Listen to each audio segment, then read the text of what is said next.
welcome to the Great Detectives of Old Time Radio. From Boise, Idaho, this is your host, Adam Graham. If you have a comment, email it to me, box13@greatdetectives.net. Be sure to cast your vote for the show on Podcast Alley, podcastalley.greatdetectives.net.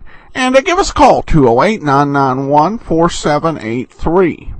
Well, before we do get started, I do want to remind you about our show support campaign, and I'll keep this a bit shorter than we have been doing the last few days. We're running a show support campaign to see if, in the absence of a formal sponsorship program, we can just run the show on listener support. So you can give a donation to help out the show at support.greatdetectives.net.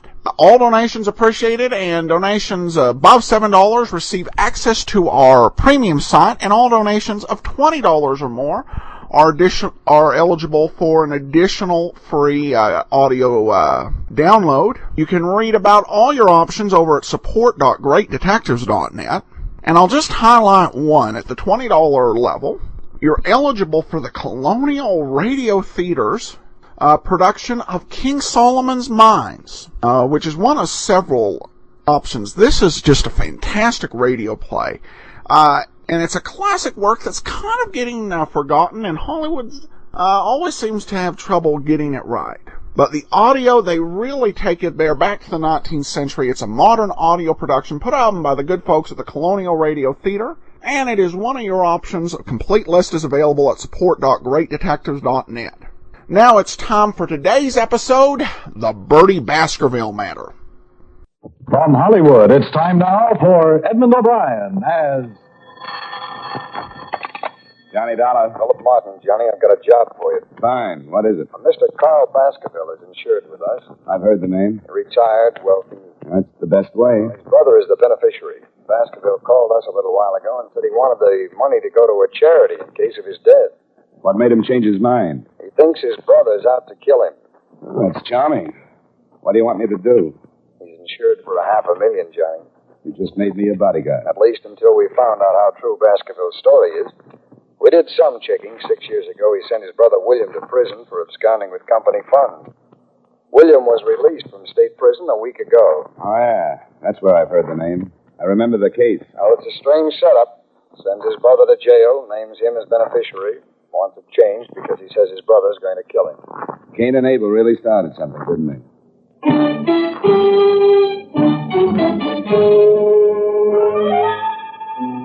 Edmund O'Brien in the transcribed adventure of the man with the action-packed expense account, America's fabulous freelance insurance investigator. Yours truly, Johnny Dollar.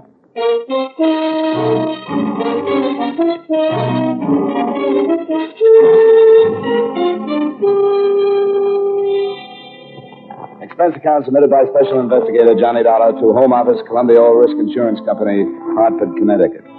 The following is an accounting of expenditures during my investigation of the Baskerville matter.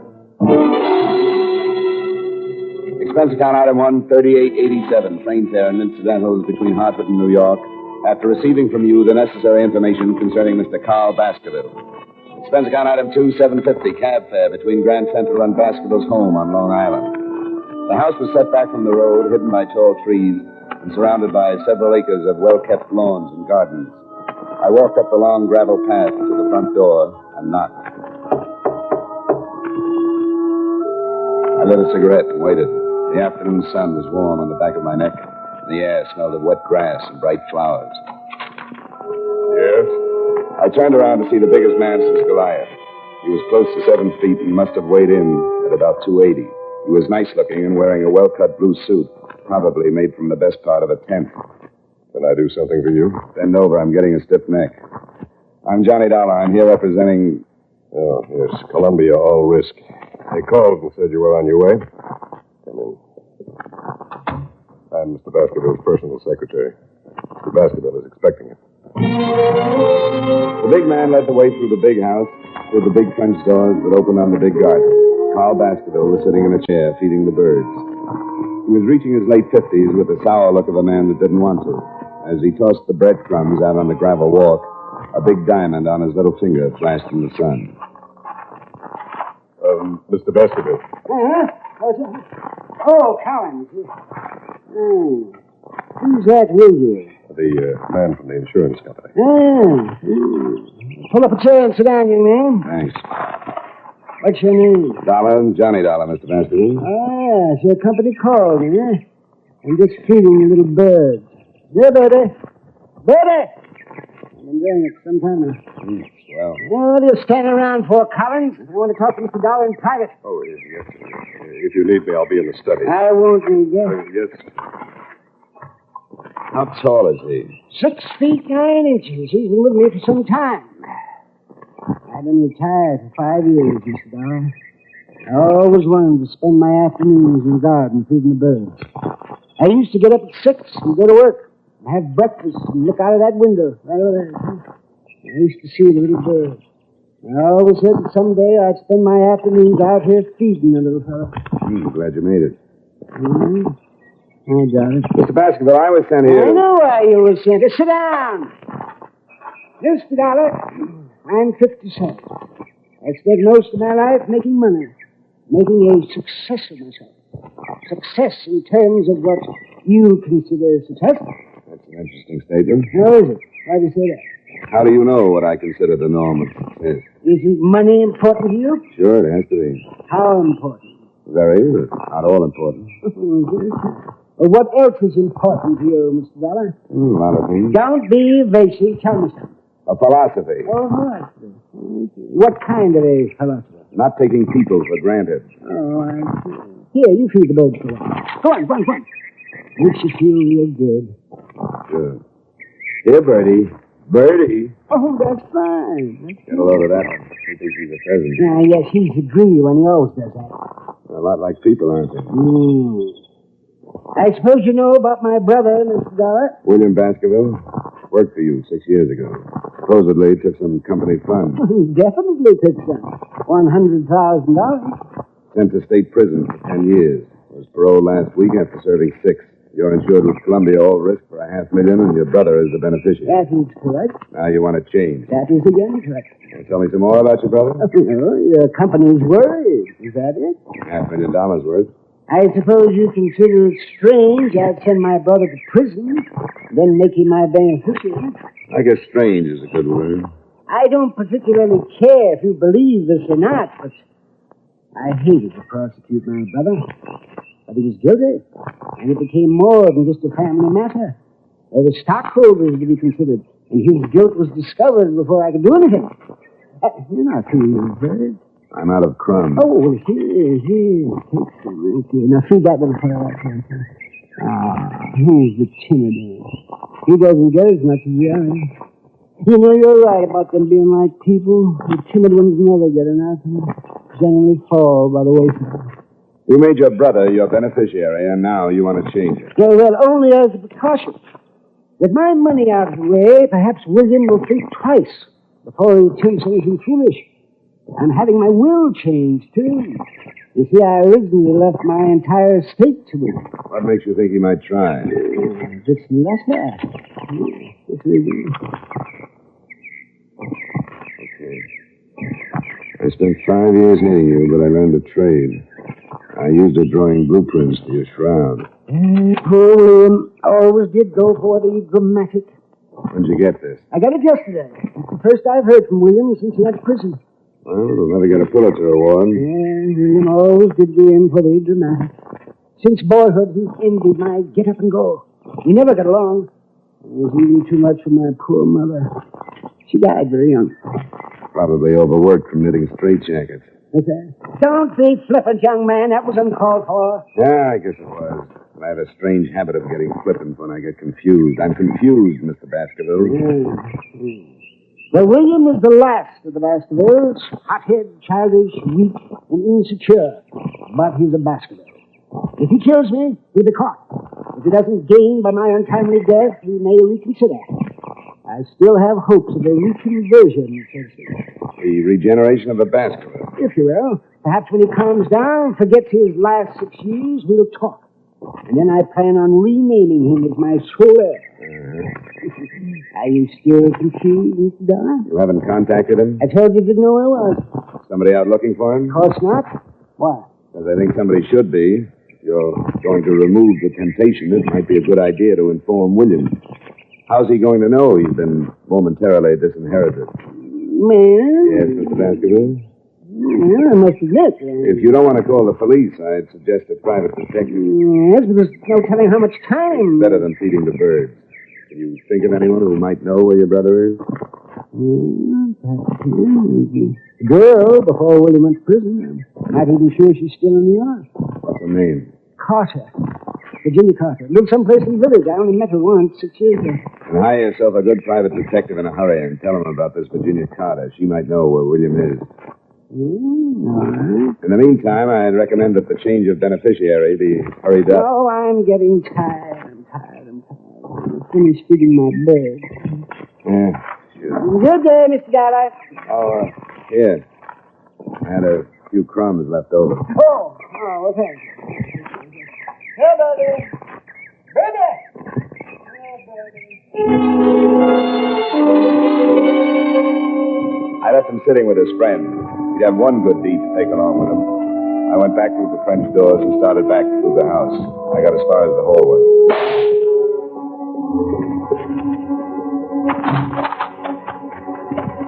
Baskerville. Oh, swell. He was sitting in the chair with a bullet hole just over his heart. His head was resting on his chest, and he still held the breadcrumbs in his hand. He seemed to be smiling like he knew he was going to be able to feed the birds for a long time. Mr. Baskerville! Mr. Baskerville! Good Lord. Where were you? What? Where were you? In the library. I heard the shot. I saw William. Where? Over there at the far end of the garden. He had a gun. He turned and ran. That's all homicide.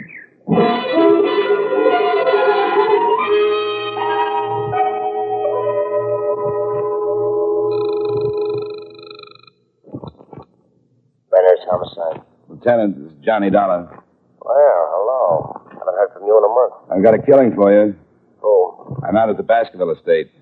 The Baskerville? He used to be Carl Baskerville. He was shot a few minutes ago in his garden. William did it. I saw William with a gun. What? Baskerville's secretary says he saw William Baskerville with a gun. The brother? The one who just got out of state? That's right. I'm here because Carl thought William was going to kill him. He showed me a letter. Holy... A letter? Get out here. I think I just made the mistake of my career. He shoved Collins aside and ran back out in the garden. Baskerville was still smiling, and things looked about the same. I went through his coat pockets and found what I was looking for. Nothing. A threatening letter from William was gone. I went back in the library faster than I'd come out. I remembered what Baskerville had said about a girl named Carter. I grabbed a phone book on a wild hunch and started looking up the Carters in Greenwich. Only one Virginia in that part of town, so I said a quiet prayer to the gods that be, visioned my employer's reaction when they found out their investigator had been on hand when they lost a cool $500,000, and called a cab in the hopes that I might at least save half the face. I told Collins not to touch anything and to wait for Lieutenant Brenner.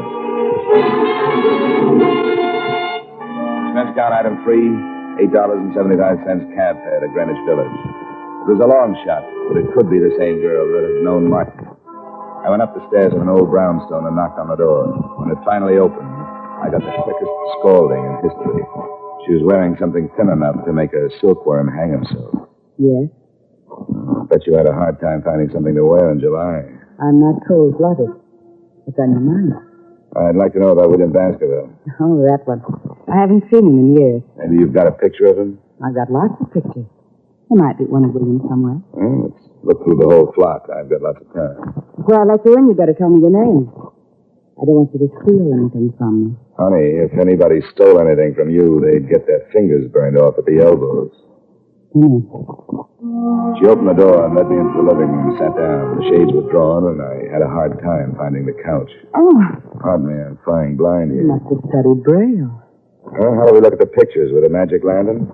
I thought maybe you wanted to relax a minute. Put something in a glass. I'll cool down. I don't drink. Never keep the stuff around. Doesn't leave you much of a field. What do you major in? Cigarette. Have one? Yeah. I haven't got a match. Just hold on to it. It'll light up. I think I'd better get the pictures. I'll be right back. I get lonesome in the dark. I'll just be a second. Turn on the radio. Where is it? By your elbow. Oh. That's nice. Picked it out myself. We'll start with these. If William isn't in this file, I've got lots more. You're not in a hurry, are you? Not a bit. Good. This might run into overtime.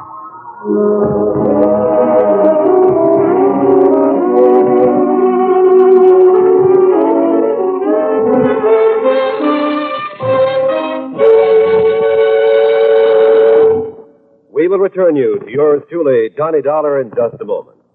Saddle up the sofa and ride off to adventure with CBS Radio every Saturday night.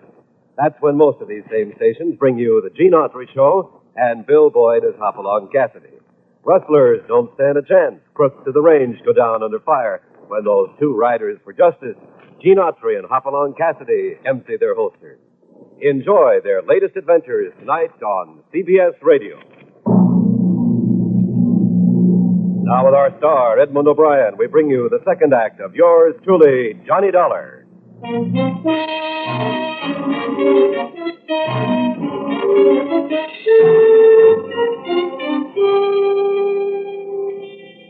Virginia Carter wasn't worried about working late. There was only one trouble with the job. It was tough keeping my mind on two things at once. It was like trying to read a mail order catalog in front of a blast furnace.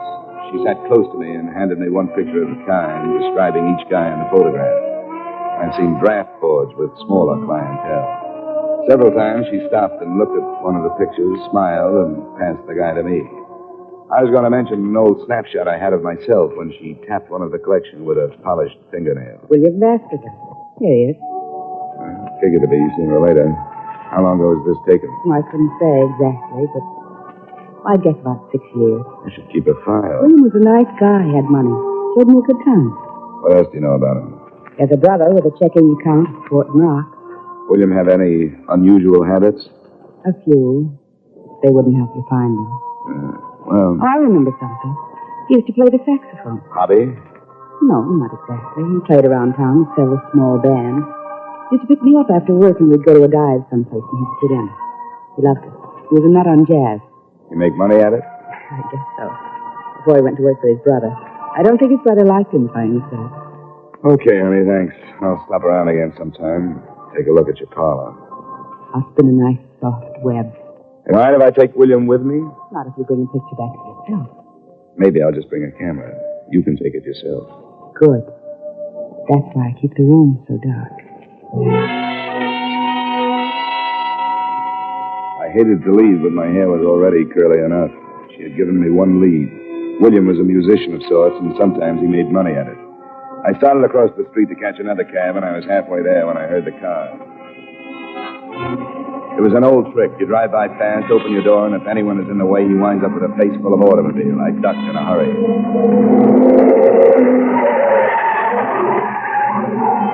I picked myself up and thought about chasing him, but he was so far down the street I couldn't even get the license number. Expense account item 4, $3.35. Another cab to local 802 of the Musicians Union. I went in, and a little short guy with a twitch looked up at me from behind a big desk. Yeah, something I can do for you, Pops? That twitch? Yeah. Too much pop. Do you know William Baskerville plays sax? Has he got a card? He makes money. Well, if he ain't, he better have. See if he does. I'm an old friend, and I'd like to get in touch with him. Between twitches, he found what I was looking for. William had just renewed his card. It didn't show a home address, but his mail was being sent to one of the swing joints on 52nd Street. I said thanks and left the little man in the middle of a twitch. Expense account item 5, $3.85. Still another cab to the address on 52nd Street. On a table, huh? I'm looking for William Baskerville. Baskerville? Plays the sax. Yeah, he'll have to ask one of the musicians. I don't pay no attention to the music. Tone deaf. Thanks.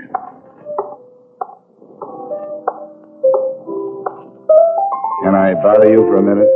No, but you can talk to me. Move and lean on the piano. Know William Baskerville? Sure. He blows here. Where is he? He's off tonight. He got a phone call and took off. Why? I want to find him. He took off. He left rehearsal and just took off. Was he headed someplace? Sure. Everybody's headed someplace. You can't go nowhere without heading someplace. Never quite looked at it that way. What time did he leave? About 4:30. What do you want Willie for? I got a message for him. You a cop? What makes you think so? I don't think so. I was just asking. I just thought maybe. Not for sure. What? What do you mean, what? How do you feel? Oh, the end. Sometime when I got the patience, I'll tell you all about it, but don't bug me now, though. Here's 5. Come down and tell me where William Baskerville lives. I'll take the 5, but I'm staying right where I am. I like you. I may cry. You're putting me on now. You've got my 5. 5? Oh, yeah. What did it buy you? An address.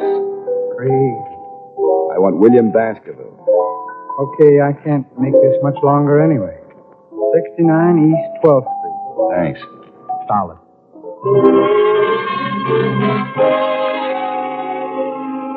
Expense account item 6, cab number 4, 75 cents to the home of Brother Baskerville. I climbed the stairs of a beat-up building and stopped at a door on the 3rd floor.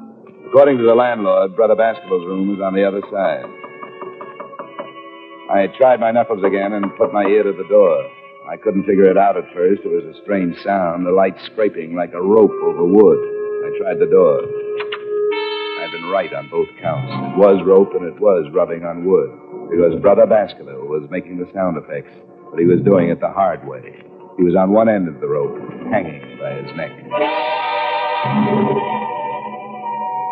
He was turning slowly like a weather vane in a soft breeze. The chair was tipped over at his feet, and there was a phone on the table. I crossed to it and was about to call Lieutenant Brenner's when I looked at the dead man again, and my stomach jumped up and kicked my mind into high gear. I walked back to him and picked up the chair. What I saw threw the suicide theory right out of the window. If he had used the chair to stand on, he would have still needed a ladder just to tie the rope to the rafters. I've seen a couple of guys that hang themselves, but never one that jumped 4 feet in the air to do it. I shoved the chair under him just to make sure. He cleared it by a good foot.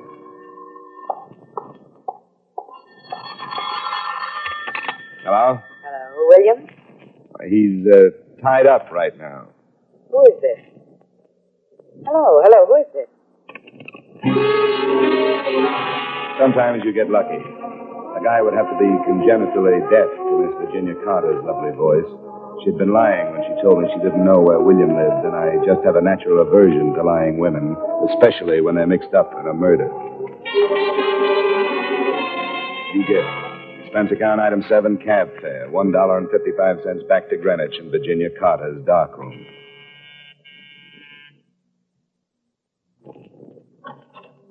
Well, Mr. Darling, did you bring your camera? We'll play spin the bottle some other time. How'd you know my name?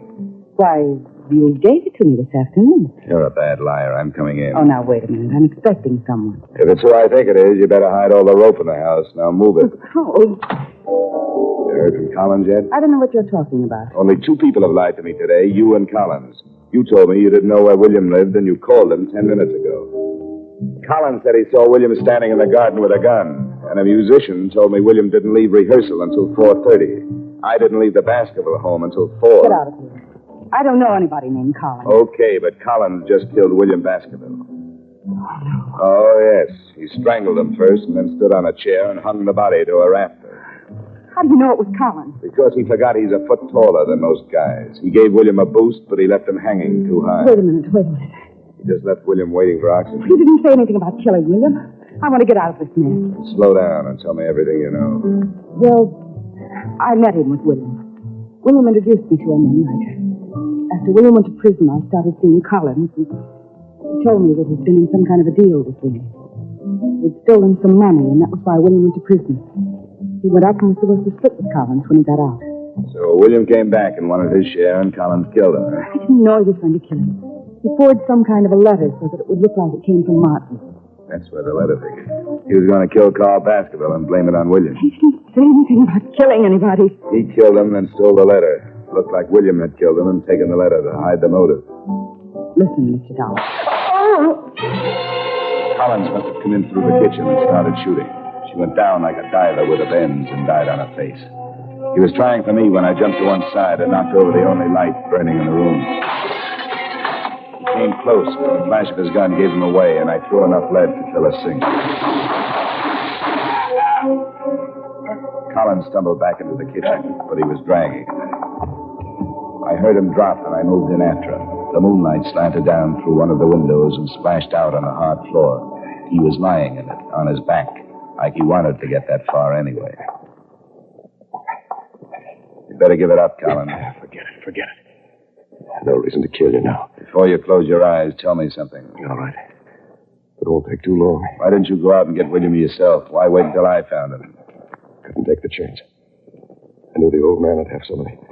Start looking sooner or later. I killed him in the garden because I knew you'd make a good whip. Probably go looking for Virginia after he told you about her. You called her and told her to tell me everything she knew. That's right. Wanted you to find him so. Like a suicide. You nearly got away with it. You just forgot how tall you were when you hanged William. You tried to run me down? No. Just wanted to scare you. Make you think it was William. No. I'll call an ambulance. No. I got 3 of them. Should be right enough. It's a nice night to die. Eh? Not a cloud in the sky. It's a beautiful night. Yeah. I can't use it. But I'll give it to you.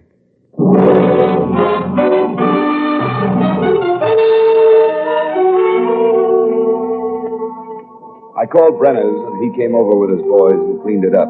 Virginia, the girl with the rogues gallery, was dead, and Collins wasn't long catching up. It was pretty simple. Collins and young Baskerville had taken $100,000 from the brothers' company, and William was caught. He did 6 years, knowing that when he got out, there would be $50,000 waiting. In the meantime, Collins had his girl, and enough time to think that $100,000 was better if it wasn't split in the middle. Collins framed William with a letter and then started killing.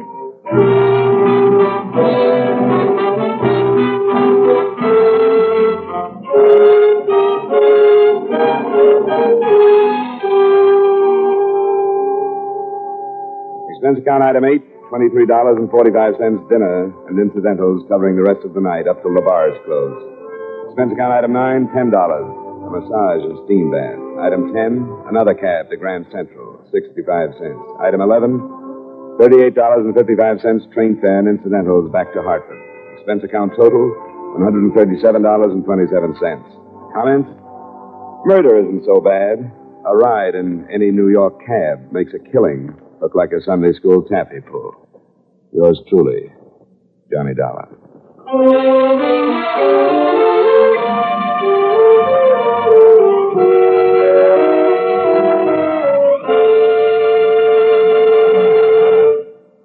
Yours truly, Johnny Dollar, stars Edmund O'Brien in the title role and was written by Blake Edwards with music by Wilbur Hatch. Edmund O'Brien can soon be seen starring in the Paramount Pictures Technicolor production, Silver City. Featured in tonight's cast were Stacey Harris, Bill Boucher, Howard McNear, Sidney Miller, and Virginia Gregg. Yours truly, Johnny Dollar, is transcribed in Hollywood by Jaime Del Valle.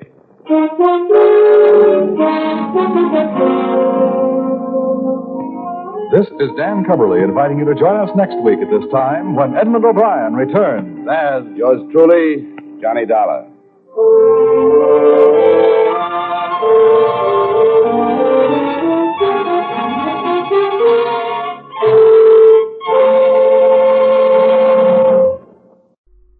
Welcome back. Well, a particularly dark story. Everybody dies, and the insurance company has got to give $500,000 in life insurance insurance payments to somebody. I have to admit, it did take some audacity. We've talked about a trend of short Johnny Dollar expense accounts. This one, it definitely took some chutzpah to go ahead and say, let me go ahead and tack on a massage.